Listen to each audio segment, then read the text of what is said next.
नमस्कार, बहुत बहुत स्वागत आपका ब्रेकिंग विद एजेंडा में। मैं आपके साथ पूजा राठौर शर्मा।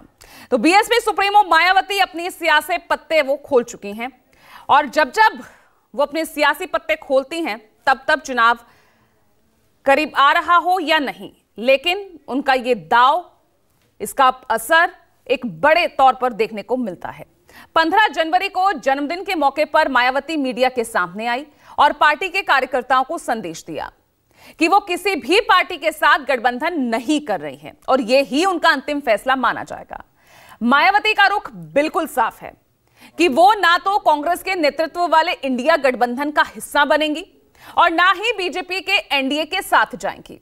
हालांकि सियासी गलियारों में जो बात जैसी दिखती है, असल में वो उतनी साधारण होती नहीं।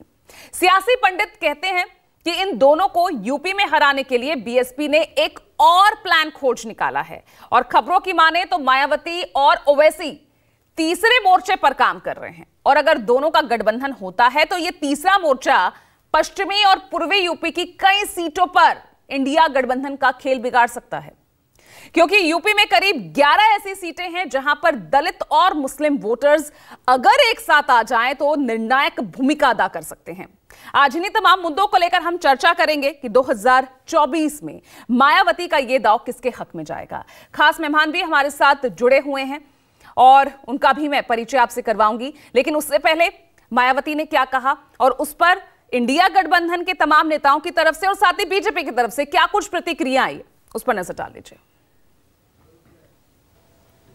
आज देश में वो सरकार है जो गरीबों की मुश्किलें कम करने के लिए काम करती है।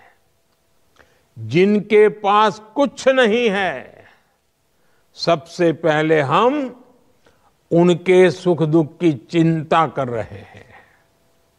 जिसका कोई नहीं, मोदी उसके लिए खड़ा है। इंडिया अलायंस के लोग आपस में तो पहले लड़ लें। प्रधानमंत्री मोदी से लड़ना तो बहुत दूर की बात है। पहले आपस में ये लोग लड़ लें, आपस में ये लोग तय कर लें कि भैया कौन कहां से चुनाव लड़ेगा, उसके बाद ना एनडीए गठबंधन से लड़ाई होगी। हकीकत है ये अलायंस ज्यादा समय चलने वाला नहीं। राहुल जी ने एक पहले भी यात्रा की थी, उस यात्रा का भी परिणाम हम लोगों ने देखा। जो रिलीफ कैंप के लोग भी आकर मिले थे राहुल जी से, उन्होंने भी कहा कि जो राहत हमें मिलना चाहिए वो अभी तक हमें उपलब्ध नहीं हो पाया है। वादे बहुत किए गए हैं पर वो पूरा नहीं हो पाया है। मणिपुर की पीड़ा, मणिपुर की संकट देश की पीड़ा और देश की संकट है। ये सिर्फ मणिपुर तक सीमित मसला नहीं है।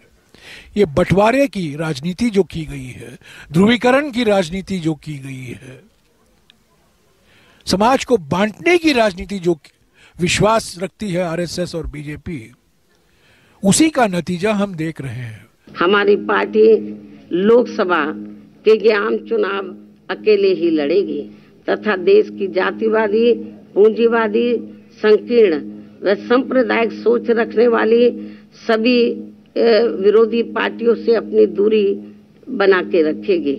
अर्थात हमारी पार्टी यहाँ किसी भी गठबंधन व पार्टी के साथ मिलकर ये चुनाव नहीं लड़ेगी।